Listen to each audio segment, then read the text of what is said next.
Which Flames can we expect to break the logjam and finally make it to the NHL?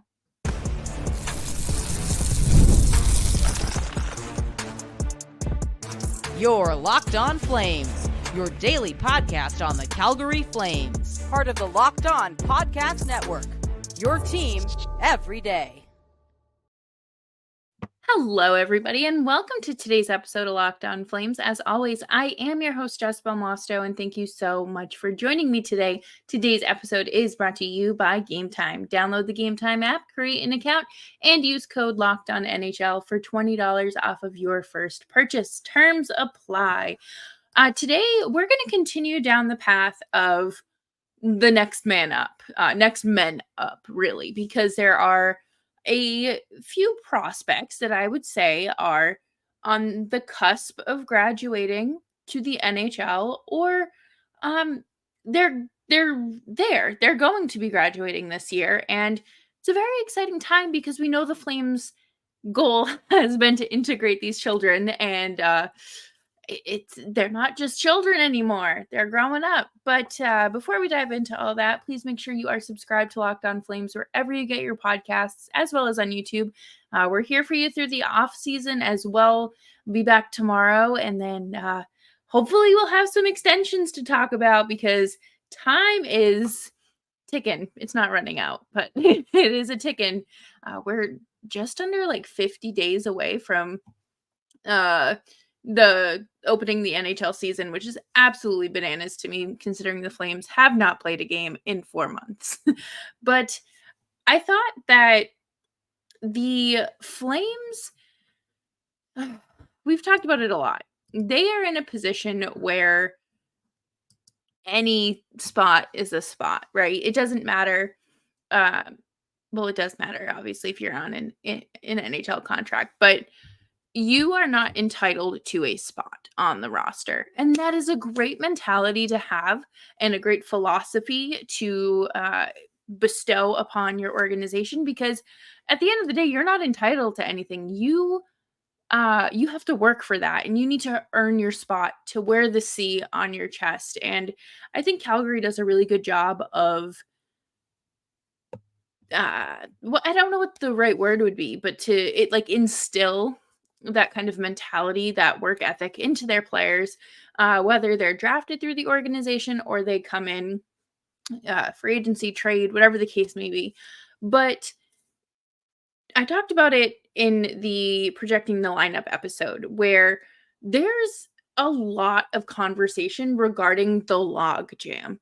There are so many players and only so many roster spots, right? You can obviously graduate certain players. Of course. Like, you look at Martin Pospisil and Connor Zary, I would say that those are the ones that successfully graduated last season, and we're going to talk about them in a second here, but there aren't a ton of spots open.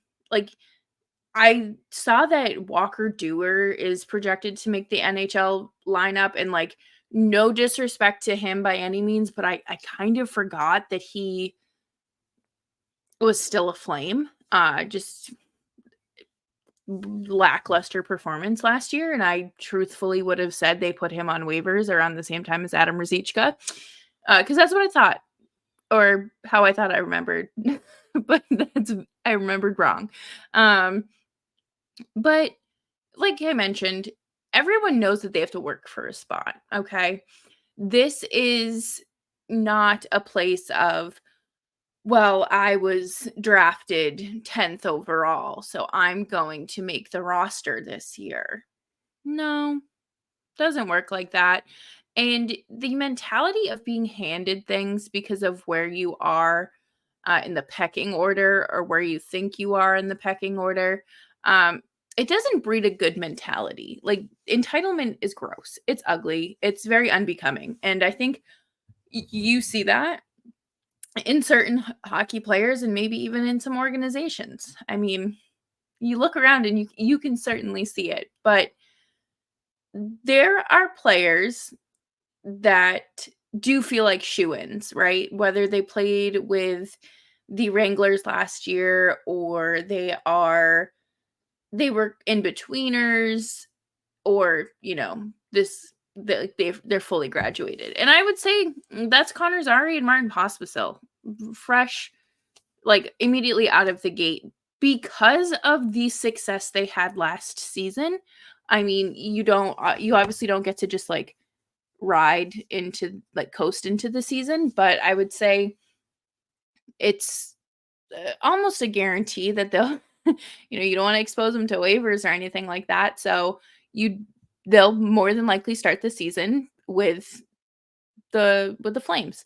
And then you have two players that were projected to be in the spots that Pospisil and Zary are in. And that is, of course, Jakob Pelletier and Matt Coronato.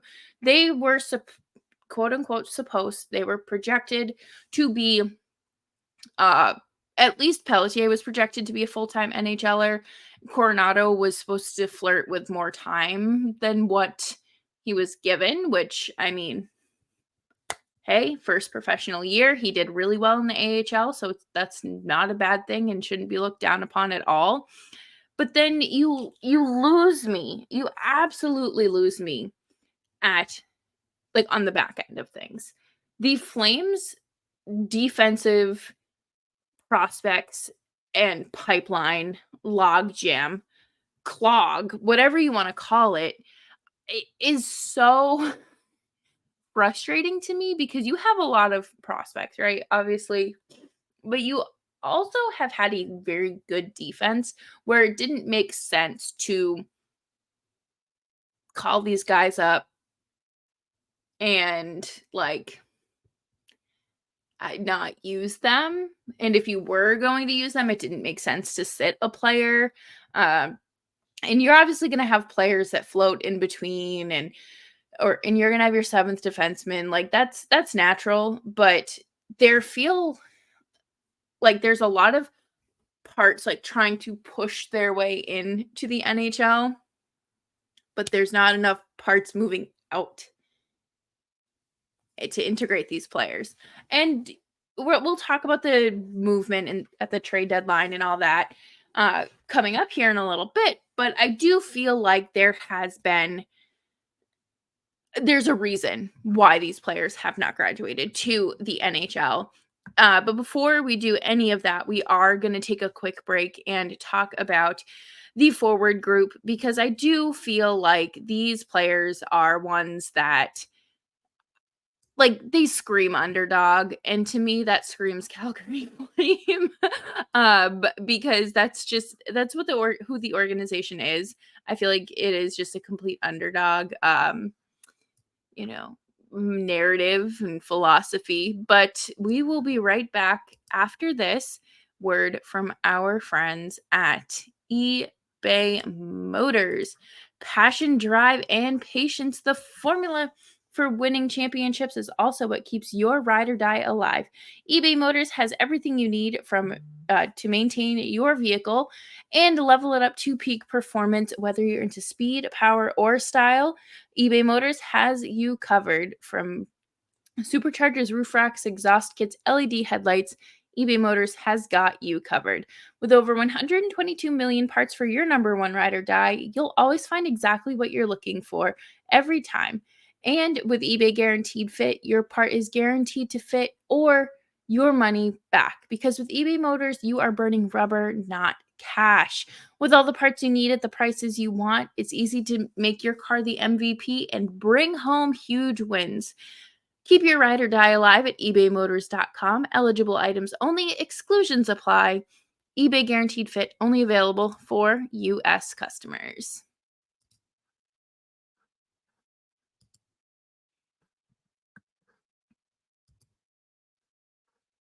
Thanks, everyone, for hanging out with me today and making Locked On Flames part of your day and your very long off season. Make sure you're subscribed wherever you get your podcasts so you never miss an episode. This group of forwards, or these few forwards here, are players that deserve a shot at the NHL, and not because, they're fan favorites or anything like that, but simply because they have work, like they've put in the work. And obviously number one on that list for me is Jakob Pelletier. And Matt Coronato as well. He had a great first professional season. Obviously, after coming from Harvard to the AHL and playing with the Flames for a little bit and then getting sent down. But the excuse, I don't want to say the excuse, that's not fair. The reasoning why at least Pelletier wasn't seeing a lot of time 2 years ago was after like completely popping off at with the Wranglers was because there weren't roster spots, and Daryl Sutter let it be known that he did not like Jakob Pelletier, and he was not a fourth line player, so he wasn't going to play him on the fourth line. I just remembered when Sutter was like, what number was he again? About Pelletier in his debut. I'm so glad Ryan Huska is behind the bench now. But there is a very different mentality in the organization. Clearly, you are going to play in your position, obviously, but you're going to have to like work your way there. No one on this team that is currently projected to make the NHL roster, like graduate from the AHL, is like an automatic shoo-in, I would say, for the top 6. Like those players, are going to do that. Sometimes with players, especially like a Jakob Pelletier, who had a good first, experience in the NHL, and then obviously got hurt, he needs to regain that confidence. And yes, he'll find that in the AHL, but if he wants to experience it at the NHL level again, you're going to need to work him into your lineup. And that doesn't necessarily mean like throwing him to the wolves with 16 minutes a night. He played very well on the fourth line with Kevin Rooney, what's his name? Dryden Hunt, and obviously Jakob Pelletier. They played really well together, and I liked what we saw from them. But they're playing fourth line minutes, and that's not a bad thing considering 2/3 of that line were coming back from significant shoulder injuries. But they are fringe players right now because of the lack of immediate openings in the NHL, like with the Flames, and they still contribute a really great amount of success to the Wranglers. So I do think that they're wherever they go, they're going to be successful. They're going to build up more development. Like they're going to further their development, but the Flames just like they need Matthew Coronato's shot. They need Pelletier's speed and his, just his quickness and whatnot. But I really struggle with like where you put them in the lineup or where, who are you taking out? Because Pospisil and Zari are the ones that took, I use that very lightly, they are the ones that slotted in the lineup for Pelletier and I'm assuming Coronato full time last year. So, you're not taking them out of the lineup, and you don't necessarily have like a fourth line like you did a few years ago with Trevor Lewis, whatever Richie brother, and Milan Lucic, where you are begging your coach to bench them and put in the young kids. There's room for integrating them, and Cole Schwinn as well. He's also in this group because I do feel like the three of those guys can make an impact at the NHL level should they be given the chance. I feel like they are ready to make the jump. Does that mean, extended periods of time? Probably not, unless things really start off on the right foot or they build up to the right foot. However, I do get concerned with the staying healthy and the lineup as a whole. And of course, injuries are going to happen over the season. That's not anything new or surprising. So you're going to need players to step up. And for me, in the forward group, immediately it's Coronato, Pelletier, and Cole Schwinn. Granted, 2 of those are still waiting on a contract, but they'll be back with the organization. And you don't necessarily need a miracle to get these guys going. They can perform at the NHL level. Coronato is not. I would say obviously Pelletier is further ahead in his development, obviously because he is older and he has had, I think, upwards of 30 NHL game experience. So I'm not concerned about that. I am more concerned with how long of a leash each of them get. I don't want it to be like a 3-game thing and they're sent back down. I want to see Coronato on the power play. That is where he needs to be to truly add emphasis to his development. I think that is going to be the crucial factor in Coronato's steps. Granted, his next steps don't necessarily, none of these guys, their next steps don't necessarily need to be like top 6 NHL minutes, successful NHL, top 6. Everyone has a different ceiling and they all have different goals. And I think that the Flames are going to be able to integrate all of these throughout an 82-game season. Coronato was working on finding his footing in the AHL towards the end of the season. Cole Schwinn was doing the same. And of course, Pelletier was working his way back from a significant shoulder injury that got re-aggravated shortly after coming back. Things are lining up in a way where fans should feel comfortable and confident in these next guys up. And coming up next, we're going to talk about the defensive prospects and just what is going to happen. Are any of these guys truly going to be NHL players for the Calgary Flames? And we will be right back after this. But before we dive into any of the defensive prospects, I do want to take a second and talk to you guys about Game Time. I love the summer because you have the opportunity to go to just about any outdoor concert, sporting event, theater show, comedy, whatever the case may be. It is a great time to make new memories, and Game Time is the place to make that happen. Game Time is an authorized ticket marketplace of Major League Baseball, which means getting tickets is getting faster, makes getting tickets faster and easier. Prices on the Game Time app will actually go down the closer it gets to first pitch, and with killer last minute deals, all-in prices, and view from your seats, and their lowest price guarantee. Game Time takes the guesswork out of buying MLB tickets. You can use Game Time to find concert tickets, comedy show, theater events, and of course, baseball. You can use the panoramic view from your seat to see what you're going to be seeing, the view from your seat before you even get in the stadium. And you can save even more with the exclusive in-app deals on select seats ahead of the game or event.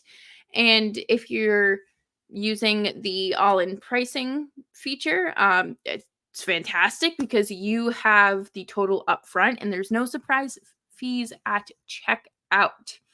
Take the guesswork out of buying MLB tickets with Game Time. Download the Game Time app, create an account, and use code LOCKDOWNNHL for $20 off of your first purchase. Terms apply. Again, create an account and redeem code LOCKEDONNHL for $20 off. Download Game Time today. Last minute tickets, lowest price guaranteed.